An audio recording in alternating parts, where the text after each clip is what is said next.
గౌరవ భారతీయ జనతా పార్టీ అధ్యక్షుడు కిషన్ రెడ్డి గారు వారి బృందం అంతా మూసి పరివాహక ప్రాంతం మొత్తంలో నిద్ర చేశారు. ఈ డైవర్షన్ పాలిటిక్స్ తెలంగాణ ప్రజలు స్పష్టంగా గమనిస్తున్నారు. మీరు చూశారు, లగచెర్ల ఘటన జరిగి 1 వీక్ అవుతుంది. లగచెర్ల ఘటనలో కేటీఆర్ దోషి. కేటీఆర్ గారి ప్రమేయంతో కేసీఆర్ గారి వ్యూహరచన కేటీఆర్ గారు అమలు చేస్తే కేటీఆర్ గారి మీకు ఎక్కడ శిక్ష పడుతుందో, కేటీఆర్ ఇంకా ప్రజల్లో పలచనైపోతాడని భయానికి ఈ వెంటనే కిషన్ రెడ్డి గారు బయటకు వచ్చారు. కిషన్ రెడ్డి గారు బయటకు వచ్చి భుజం మీద కేటీఆర్ గారిని ఎత్తుకొని దాన్ని డైవర్ట్ చేయడం కోసం ఢిల్లీలో అపాయింట్మెంట్స్ ఇచ్చి ఆయన ఢిల్లీ మొన్న పంపించాడు వారంలో, మళ్ళీ ఇవాళ ఢిల్లీలో ఉన్నాడు. ఈయన కిషన్ రెడ్డి గారు ఇక్కడ మూసి నిద్ర పేరుతో కొత్త రాజకీయ డ్రామాకి తెరలేపారు. మిత్రులారా, ఈ వేదిక నుండి బీజేపీ నాయకులకు ఒకటే ప్రశ్నిస్తున్నా. మీరు కిషన్ రెడ్డి గారు మీరు గత వారంలో ఆంధ్రజ్యోతిలో మీరు చాలా స్పష్టంగా ఒకటి చెప్పారు. ఆంధ్రజ్యోతిలో నమామి గంగే ప్రాజెక్టు చూసి నేర్చుకోండి. మోడీ గారు గంగా ప్రాజెక్ట్ ని 42,000 కోట్ల రూపాయలు పెట్టి అద్భుతంగా చేశారు, మీరు దాన్ని చూసి నేర్చుకోవాలి అని ఒక పెద్ద వ్యాసం రాశారు. ఆ వ్యాసం నేను కూడా చదివాను. మీ ఆలోచన విధానం ఎలా ఉందో తెలుసుకుందామని. మేము అది ఒక్కడే కాదు, మా ముఖ్యమంత్రి గారు ఈ 11 నెలల కాలంలో అనేక విదేశీ పర్యటనలు, సౌత్ కొరియా కావచ్చు, అమెరికా కావచ్చు, లండన్ కావచ్చు, ఏ దేశానికి వెళ్ళినా అక్కడ నదీ పరివాహక ప్రాంతంలో ఉన్న పట్టణాలని గమనిస్తూ ఆ పట్టణ ప్రాంతంలో ఆ నదిని పునరీకరణ చేస్తే, నదిని పునరుజ్జీవం చేస్తే ప్రజలకు ఏ విధంగా ఉపయోగపడుతుందని ఆయన స్టడీ చేసి ప్రత్యేకంగా గతంలో గత 10 సంవత్సరాలు పరిపాలించిన కేసీఆర్ గారు చేస్తా అని చెప్పి చేయని పనులు ఈ 11 నెలల్లో చేయడానికి ప్రయత్నం చేస్తున్నాం. అందులో భాగమే మూసి ప్రక్షాళన కావచ్చు, మూసి పునరుజ్జీవం కావచ్చు, ఈ హైదరాబాద్ నగరానికి కొత్త శోభ తెచ్చే ఒక ప్రయత్నం కావచ్చు. మీరే అన్నారు తొలి అడుగు వేయాలి, అడుగు వేస్తే కదా తెలిసినని. అవును కిషన్ రెడ్డి గారు, మేము తొలి అడుగు వేస్తున్నాము. మా ముఖ్యమంత్రి గారి ప్రయత్నం తొలి అడుగే. మీరు గమనించాల్సింది, మీరు అసత్త ప్రయత్నాలు, అబద్ధం మాటలు ఏంటంటే 1,50,000 కోట్ల రూపాయలతో మూసిని ఎలా ప్రక్షాళన చేస్తారు, నిధులు ఎక్కడివని. Subject correction. 1,50,000 కోట్ల రూపాయలు ముఖ్యమంత్రి గారు ఒక సందర్భంలో మాట్లాడుతూ ఈ హైదరాబాద్ నగరం ని ఈ బడ్జెట్ లో 10,000 కోట్ల రూపాయలు మేము కేటాయించాము. భవిష్యత్తులో ఈ 5 సంవత్సరాల పరిపాలనలో ఈ ప్రజా ప్రభుత్వం మెట్రో రైలు కావచ్చు, 4 సిటీ కావచ్చు, రోడ్లు బ్రిడ్జిలు కావచ్చు, అనేక అభివృద్ధి కార్యక్రమాల్లో భాగంగా 1,50,000 కోట్ల రూపాయలు ఖర్చు పెట్టి మూసిని కూడా ప్రక్షాళన చేస్తామని కంటిన్యూగా చెప్పారు. దాన్ని మీరు ముదురంతా వదిలిపెట్టి 1,50,000 కోట్లు కేటీఆర్ ఒకటి, నువ్వు అదే పుట్టిన అన్నదమ్ములు ఇద్దరు. మీరు ఎన్ని చెప్పినా కేటీఆర్ కిషన్ రెడ్డి గారు ఒకటే. బీజేపీ బీఆర్ఎస్ ఒకతాను ముక్కలే. మీకు అనుకూలంగా ఉండాలని టీఆర్ఎస్ బీఆర్ఎస్ గా మార్చుకుంది. గతంలో పిసిసి అధ్యక్షుల హోదాలో ఎన్నికల ముందు కూడా అనేక ఆరోపణలు చేసిన మా ముఖ్యమంత్రి రేవంత్ రెడ్డి గారు అనేక ఆధారాలు ఇస్తున్నా కూడా ఆ రోజు అధికారంలో ఉండి కేంద్రంలో ఉండి ఇదే కిషన్ రెడ్డి గారు టీఆర్ఎస్ ని బీఆర్ఎస్ కాపాడాడు. ఈ రోజు మళ్ళీ ఇదే కిషన్ రెడ్డి గారు డైవర్షన్ పాలిటిక్స్ ద్వారా మళ్ళీ కేటీఆర్ ని కాపాడే ప్రయత్నం చేస్తున్నారు. కేసు నుంచి రక్షించే ప్రయత్నం చేస్తున్నారు. ఓ పక్క డికేఆర్ గారు, ఓ పక్క ఈటెల రాజేంద్ర గారు, మరో పక్క కిషన్ రెడ్డి గారు, బండి సంజయ్ గారు, ధర్మపురి అరవింద్ గారు, మీరు ఒక్కొక్కరు ఒక్కో స్టాండ్ లో మాట్లాడుతున్నారు. మీరందరూ కూడా బీఆర్ఎస్ కాపాడాలి.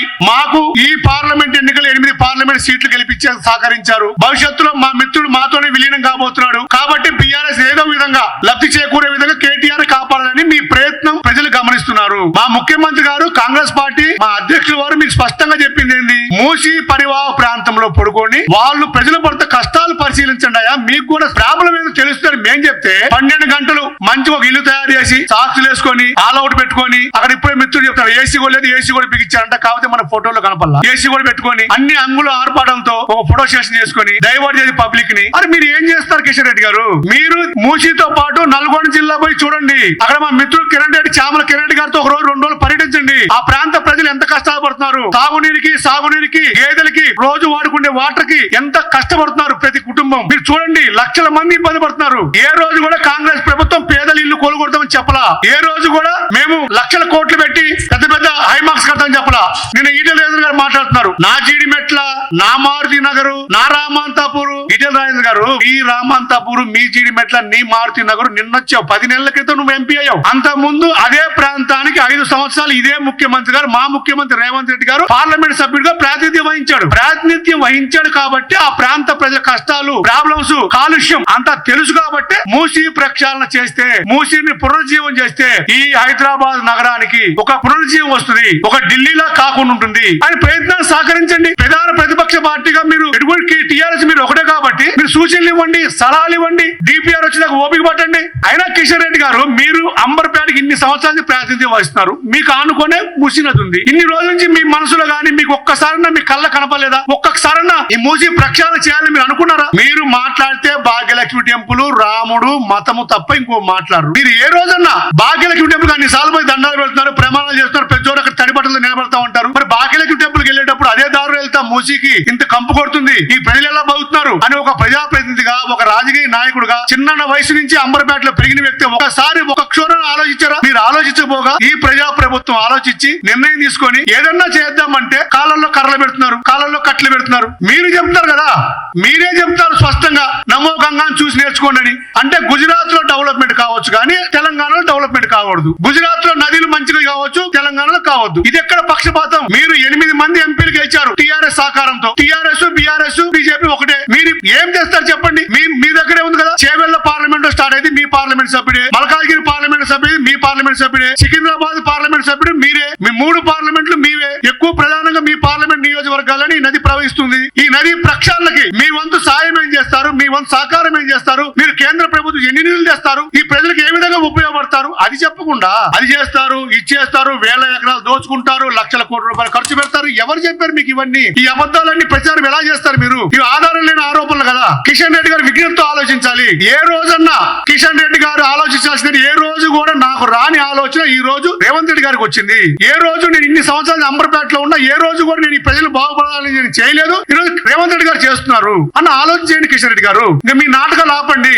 ఈ లగచెల్ల ఘటన తప్పించినా చూడండి. ఒక ఐఏఎస్ ఆఫీసర్ మీద దాడి చేసి ఎంత అవమానకరం. వాళ్ళ కేంద్ర ప్రభుత్వం సర్వీసులు కదా పనిచేస్తుంది, అది మీకు కూడా అవమానం కదా, మీ ప్రధానమంత్రి కూడా అవమానం కదా. అయినా మీకు అవమానం ఎందుకు ఉంటుంది? అక్కడ మోడీ గారు మీది ఒకటే స్టైల్ కదా. మోడీ గారు అయినా సరే గత 10 సంవత్సరాల నుంచి ఏ రోజన్నా ఎన్నికలు వస్తే 10 సంవత్సరాల కాలంలో నేను ఈ పని చేశాను, నాకు ఓటేయండి నేను ఒక్కసారి అడిగాను మిత్రులారా? ఈ బీజేపీ నాయకులు ఒక్కసారన్నా మేము ఇప్పుడు మహారాష్ట్ర కూడా జరుగుతుంది, మేము పరిపాలించాం, మేము అభివృద్ధి కార్యక్రమాలు చేశాం, మాకు ఓట్లేని అడుగుతున్నారా? అడగట్లా. గాంధీ ఆ పని చేశాడు, ఇందిరాగాంధీ ఆ పని చేసింది, జవహర్లాల్ నెహ్రూ ఆ పని చేశాడు, రాహుల్ గాంధీ వస్తే ఈ పని చేస్తాడు అని మా మీద విమర్శిస్తున్నారు తప్ప మేము అధికారంలో ఉండి ఇది చేశాము, రేపు వస్తే ఇది చేస్తాము అన్న ఆలోచన మీరు చేయకపోతుంటారు. మణిపూర్ లో అల్లన్న ద్వారా పోయిన సంవత్సరం మే 23వ తారీఖు నుంచి ఇప్పుడు దాకా జరుగుతూనే ఉంది. ఒక్కసారి మణిపూర్ పర్యటన పోలా. ఈ లోపల 50 సార్లు విదేశాలకు వచ్చాం. మీ పరిపాలన తేడ్చింది. మీరు అది వదిలిపెట్టి నిర్మాణాత్మక ప్రతిపక్షంగా ఒక అభివృద్ధి కార్యక్రమాలు చేస్తున్నారు. కేసీఆర్ 10 సంవత్సరాల కాలంలో అనేక అబద్ధపు వాగ్దానాల ద్వారా అధికారంలోకి వచ్చి మభ్యపెట్టి 10 సంవత్సరాలు గడిపితే పబ్బం గడుపుకుంటే ఈ రోజు 11 నెలల కాలంలో రేవంత్ రెడ్డి గారు అనేక అభివృద్ధి కార్యక్రమాల ద్వారా ప్రజల్లో ఉన్నాం. ప్రతిక్షణం దేశంలో ఎవరు చేయని కులగన్న చేస్తున్నాం, దేశంలో ఎవరు చేయని రైతు రుణమాఫీ చేశాం, ఏ ప్రభుత్వం వచ్చి అధికారంలోకి వచ్చేయని 50,000 ఉద్యోగాలు ఇచ్చాం. ఇన్ని చేస్తుంటే యంగ్ ఇండియా ఒక ట్యాగ్ లైన్ తో sports university, skill university, ITL అన్ని మారుస్తున్నాం. అది ఇన్ని కార్యక్రమాలు ప్రజలకి అందుబాటులో ఉంటూ అనేక ప్రజా ఉపయోగపడే కార్యక్రమాలు, అభివృద్ధి కార్యక్రమాలు మేం చేస్తుంటే దానికి సహకరించబోగా 11 నెలల కాలంలో వచ్చిన ఈ ప్రభుత్వం మీద ఇన్ని ఆరోపణలు చేస్తూ, ఇన్ని అబద్ధ వాగ్దానాలు మాట్లాడుతూ, ఇన్ని తప్పుడు మాటలు మాట్లాడుతున్నా కిషన్ రెడ్డి గారు మీకు న్యాయం అనిపిస్తుందా? మీకు ఈ రోజు ఒకటే ఉదాహరణ చెప్పబోతున్నా మిత్రులారా.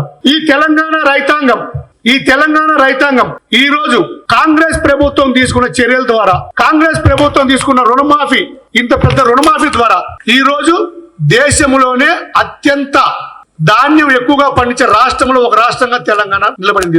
ఈ రోజు 150 లక్షల టన్నుల ధాన్యాన్ని ఉత్పత్తి చేసి తెలంగాణ రైతులు దేశానికి ఆదర్శంగా నిలబడ్డారు. మిత్రులారా, మీ అందరికీ ఒకటే చెప్తున్నాం, ఈ రోజు కాళేశ్వరం విఫలమైంది, 3 బ్యారేజీలు పనిచేయట్లా, అయినప్పటికీ రైతులు సాధించారు. అంటే ఎవరు కనుక అంటే కాళేశ్వరం ఫెయిల్ అని చూసారా మీరంతా? ఏది ఏమైనప్పటికీ బీజేపీ నాయకులు మీ ఇష్టం, కేటీఆర్ గారిని భుజాల మీద మోసుకొని తిరిగినా మాకు అభ్యంతరం లేదు, కేటీఆర్ గారి మీద కేసులు రాకుండా చేసినా మాకు అభ్యంతరం లేదు. కానీ ప్రజలు చేసే అభివృద్ధి కార్యక్రమాలు అడ్డుకోవద్దని విజ్ఞప్తి చేస్తూ మీ నాటకాలు, మీ బూటకాలు, మీ డ్రామాలు, మీ డైవర్షన్ పాలిటిక్స్ ఆపాలని కిషన్ రెడ్డి గారికి విజ్ఞప్తి చేస్తున్నాం. Thank you brothers.